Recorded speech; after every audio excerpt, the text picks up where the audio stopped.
Oh. Oh, ano sabihin mo? Eh, oh, ano pa? Wala na? Ikaw, Len. Yaka, congrats. Good luck sa work mo. Ayan. Oh, na! Oy! Oh! Swang na yun! Palabaw! Oink, oink. Happy graduation! Congratulations, Bianca.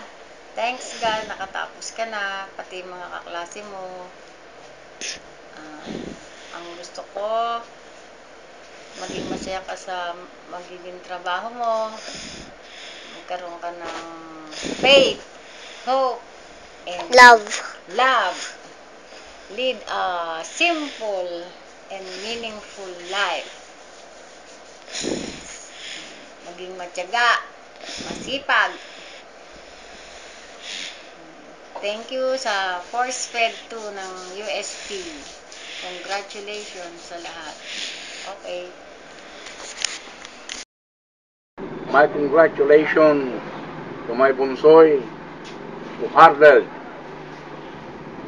her 4-year education course, which I believe will make her ready to encounter such problems in the future. With this education, I believe that any problem can be solved by his preparedness. And I believe that the help of the above, she will pass, or she will perform it successfully. And again, my congratulations to her also.